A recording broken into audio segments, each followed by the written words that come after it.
ब्रह्मांड। इसकी शुरुआत कैसे हुई, यह सवाल सदियों से मानव प्रजाति को आकर्षित करता आया है। मानव हमेशा से ही एक जिज्ञासु प्राणी रहा है और वह चीजों को देखकर उन्हें समझने की कोशिश करता रहा है। शुरुआत में जब हमारे पास कोई तकनीकी ज्ञान नहीं था, तब भी हम तारों के बीच में पैटर्न ढूंढते थे, जिसे आज हम कॉन्स्टेलेशन या तारामंडल के नाम से जानते हैं। इन्हीं ग्रहों और तारामंडलों की वजह से इंसान को अंतरिक्ष में और दूर देखने की बहुत इच्छुकता रहती थी, लेकिन इंसानी आंखों की एक सीमा थी और अंतरिक्ष के सुंदर परिदृश्य को देखने के लिए उसे किसी अन्य साधन की आवश्यकता थी।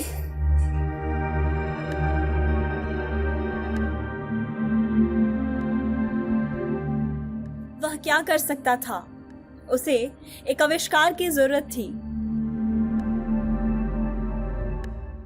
और आखिरकार उसने टेलीस्कोप का आविष्कार किया। टेलीस्कोप के आविष्कार ने हमारी सोच को पूरी तरह बदल दिया। उसने हमें यह जानने में मदद की कि हम कौन हैं और कहां से आए हैं।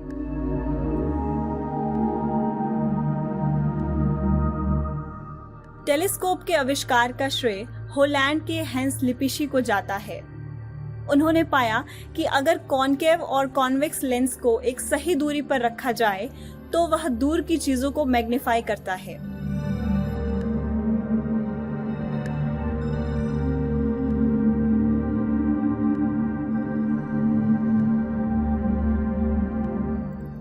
हालांकि टेलीस्कोप को शुरुआती उपयोगकर्ताओं के रूप में अगर हम किसी को जानते हैं तो वह है गैलीलियो। जब गैलीलियो को टेलीस्कोप के बारे में पता चला तो उन्होंने अपना टेलीस्कोप बनाने की ठानी।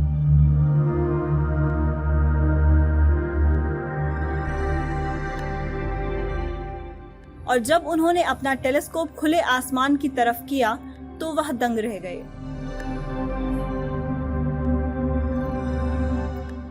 उन्होंने सबसे पहले चंद्रमा को देखा और पाया कि उस समय की धारणा के विपरीत चांद की सतह पथरीली, पहाड़ियों और घाटियों से भरी हुई है। फिर उन्होंने कुछ सितारे बाकी सितारों से ज्यादा चमकदार देखे और वह प्लैनेट यानी ग्रह थे। उन्होंने शुक्र और मंगल को देखा, लेकिन जब उन्होंने अपना टेलीस्कोप बृहस्पति की तरफ किया तो उन्हें ग्रह के साथ कुछ छोटे सफेद धब्बे भी दिखाई दिए।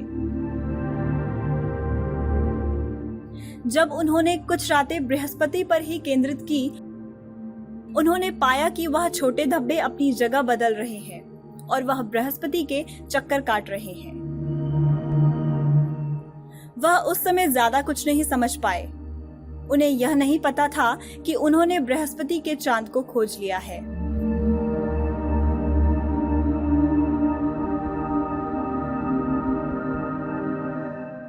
फिर उन्होंने शुक्र पर ध्यान केंद्रित किया और पाया कि शुक्र अपना आकार बदल रहा था। इससे उन्होंने यह अनुमान लगाया कि पूरी दुनिया पृथ्वी के इर्द गिर्द नहीं घूम रही, बल्कि हम खुद सूर्य के चक्कर लगा रहे हैं। यह एक क्रांतिकारी विचार था। हालांकि शुरुआत में उनकी सोच को दबाया गया क्योंकि वह उस समय के चर्च धारणा के विपरीत था। लेकिन जैसा कि हमेशा से होता आया है, अंत में तथ्य और सच्चाई की ही जीत हुई। उस समय के बाद से मानव ने कभी पीछे मुड़कर नहीं देखा।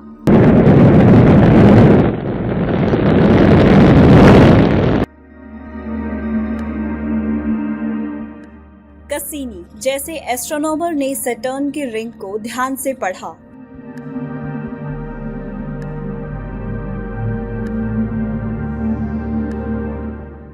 उन्हीं के नाम पर कैसिनी मिशन का नाम भी पड़ा।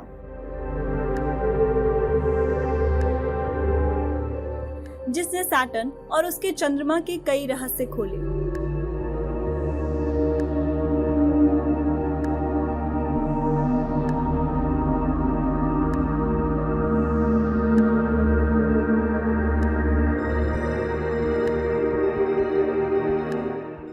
लेकिन इंसान स्पेस को और नजदीक से देखना चाहता था और वह पुराने तरीकों को पीछे छोड़कर कुछ बड़ा करना चाहता था। 1990 में हमने यह कर दिखाया जब अप्रैल 24 को नासा ने हबल टेलीस्कोप को स्पेस के लिए लॉन्च किया। And liftoff of the Space Shuttle Discovery with the Hubble Space Telescope. Hubble एक रिफ्लेक्टिव टेलीस्कोप है, यानी कि वह मिरर का इस्तेमाल करती है और स्पेस में होने के कारण उसे पृथ्वी पर स्थित टेलीस्कोप की तरह धूल के कण या बाकी किसी रुकावट का सामना नहीं करना पड़ता था। हालांकि लॉन्च के बाद जब उसने पहली तस्वीर ली तो पाया कि वह धुंधली थी और इसका कारण स्फेरिकल एबरेशन था, जो कि शीशे की बनावट में कमी के कारण आया था।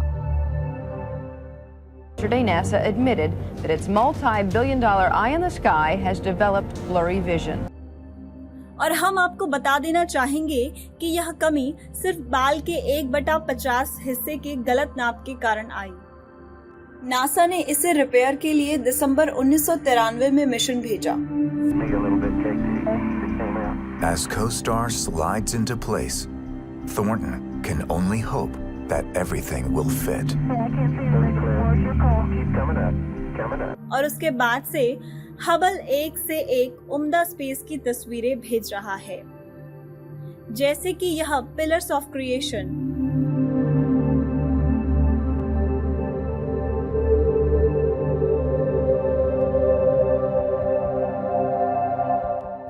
हालांकि इन सब में जो इमेज सबसे बड़ा आकर्षण का केंद्र है वह हबल द्वारा 1995 में ली गई डीप फील्ड इमेज है।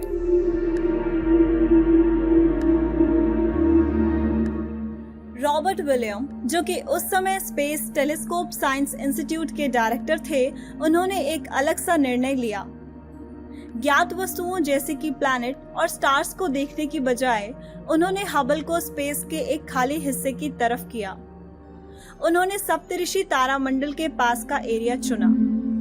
18 दिसंबर 1995 को ऑब्जर्वेशन की शुरुआत हुई और अगले 10 दिन तक हबल्स ने उस एरिया की 342 इमेज ली और फाइनल इमेज में जो हमने देखा वह किसी अजूबे से कम नहीं था।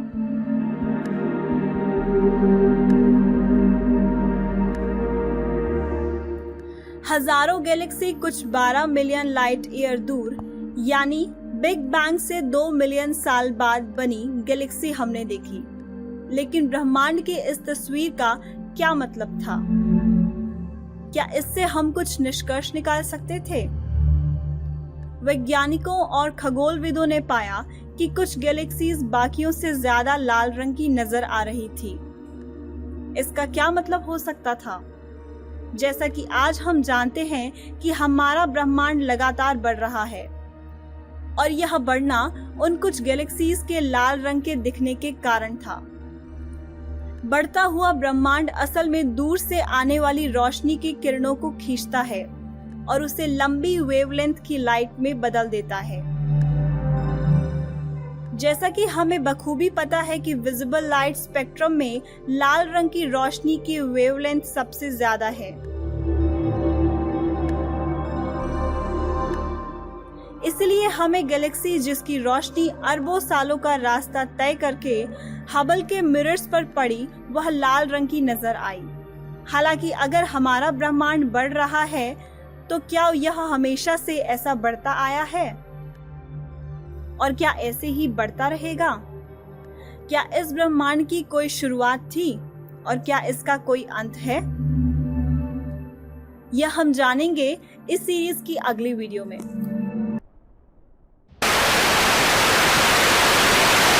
यह स्टैटिक जो अभी आपने देखा, आप कहेंगे इसमें क्या खास है?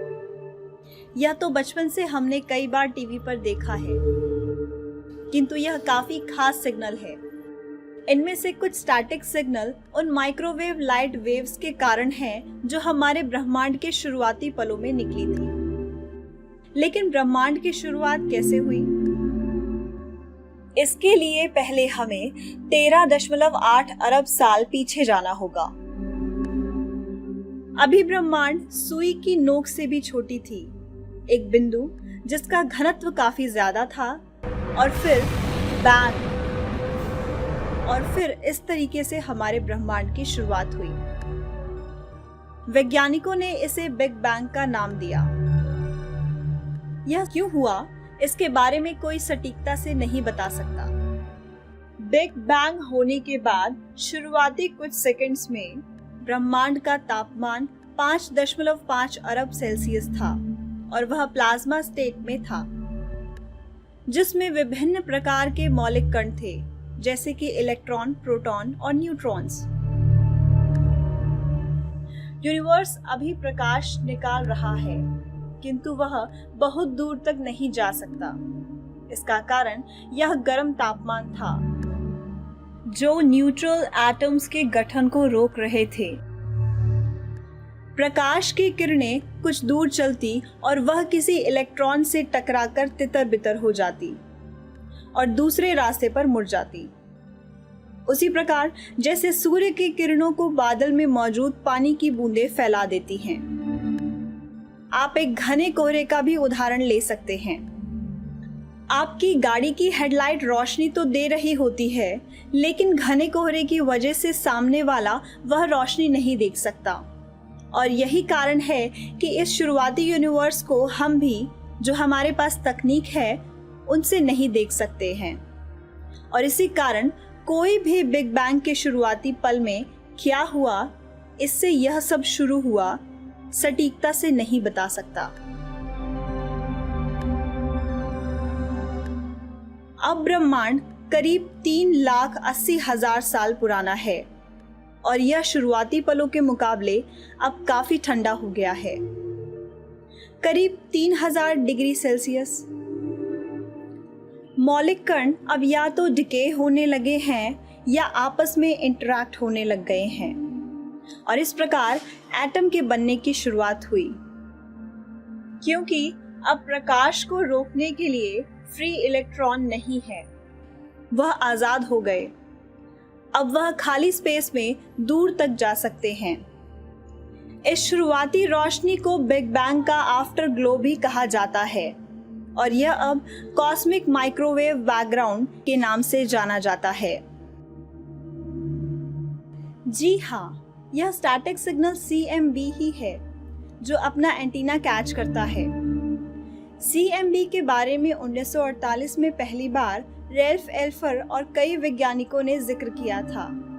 हालांकि इसकी खोज पहली बार 1965 में आर्नो पेनेजियास और रॉबर्ट विल्सन ने की थी।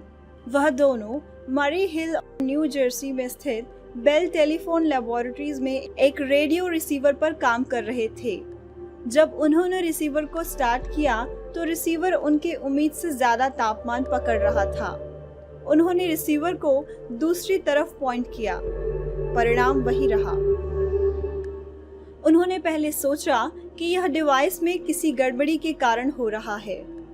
उन्होंने इसके लिए कबूतरों के मल को रिसीवर से साफ किया। हालांकि गड़बड़ी तब भी बनी रही। वह अचंभित थे और समझ नहीं पा रहे थे कि ऐसा क्यों हो रहा था। उसी समय प्रिंसटन यूनिवर्सिटी की एक टीम रॉबर्ट डिके के नेतृत्व में CMB की खोज पर लगी थी। जब उन्हें पेनेजियास और विल्सन के विचलित करने वाले परिणामों के बारे में पता चला, तो वह समझ गए कि उन्होंने अनजाने में ही सही, लेकिन उन्होंने कॉस्मिक माइक्रोवेव बैकग्राउंड की खोज कर ली थी। ब्रह्मांड के शुरुआती कुछ पलों में सारी फोर्स यूनिफाइड यानी एकत्रित थी। ग्रेविटी जैसी किसी चीज का नामो निशान नहीं था। लेकिन जैसे जैसे यूनिवर्स ठंडा हुआ, सिमेट्री ब्रेकिंग यानी किसी कारणवश यूनिवर्स एसिमेट्रिक यानी असममित हो गया, और इस प्रकार 4 मौलिक फोर्स की उत्पत्ति हुई, जो आज हम देख पा रहे हैं। सबसे पहले फोर्सेस ग्रेविटी और इलेक्ट्रोस्ट्रॉन्ग इंटरैक्शन फोर्सेस में विभाजित हुई, और फिर इलेक्ट्रोस्ट्रॉन्ग इंटरैक्शन फोर्सेस इलेक्ट्रोवीक इंटरैक्शन और स्ट्रॉन्ग फोर्सेस में विभाजित हुई, और फिर इलेक्ट्रोवीक इंटरैक्शन इलेक्ट्रोमैग्नेटिक्स और वीक इंटरैक्शन फोर्सेस में विभाजित हुई। अब ब्रह्मांड 1 अरब साल पुराना है। गुरुत्वाकर्षण के बल के खिंचाव ने गैस में मौजूद अनियमितताओं को बढ़ाना शुरू कर दिया है। जैसे जैसे ब्रह्मांड बढ़ रहा है, गैस गुरुत्वाकर्षण के कारण पास आ रही है और वह और उसका घनत्व बढ़ता ही जा रहा है और आखिरकार पहले तारे का जन्म हुआ। फिर एक के बाद एक सुंदर ब्रह्मांड में तारे टिमटिमाने लगे और इन तारों के समूह ने शुरुआती गैलेक्सी का निर्माण किया। इनमें से कई तारे आज के तारों से काफी ज्यादा बड़े थे। अब ब्रह्मांड 3 अरब साल पुराना है। कई छोटी गैलेक्सियां अब मिलकर बड़ी गैलेक्सियां बना रही थी। कई मिलन तो इतने हिंसक थे कि इनसे ब्लैक होल का जन्म हुआ। इन ब्लैक होल्स ने आज के आधुनिक ब्रह्मांड की संरचना में काफी बड़ा किरदार निभाया है। ब्रह्मांड में अब एक अद्भुत दृश्य प्रस्तुत हो रहा है। कई बड़े तारों में विस्फोट हो रहा है। इसे वैज्ञानिक ने सुपरनोवा का नाम दिया। इस सुपरनोवा से सोना, चांदी इत्यादि की उत्पत्ति हुई, यहाँ तक कि हमारी भी। अब ब्रह्मांड 8 अरब साल पुराना है। मिल्की वे गैलेक्सी यानी हमारी आकाश गंगा के एक स्पाइरल भुजा पर धूल और गैस से हमारे सूर्य का निर्माण शुरू हो गया था और साथ ही साथ हमारे तारामंडल का भी। गुरुत्वाकर्षण ने अपना जोर दिखाया और इन्हीं धूल के कणों से हमारे ग्रह पृथ्वी का निर्माण हुआ और हमारी उत्पत्ति हुई। लेकिन जिस गुरुत्वाकर्षण ने हमारी धरती का निर्माण किया, क्या वह गुरुत्वाकर्षण एक दिन सभी चीजों को एक साथ जोड़ देगा? लेकिन असल में हमें ऐसे कोई भी संकेत नहीं मिल रहे। ब्रह्मांड लगातार बढ़ते जा रहा है। इसका क्या कारण हो सकता है? क्या 4 मौलिक बल के अलावा कोई और भी बल है जो सब कुछ दूर फैलाए जा रहा है और गुरुत्वाकर्षण के विपरीत काम करता है? यह हम अपने आने वाले अगले एपिसोड में जानेंगे।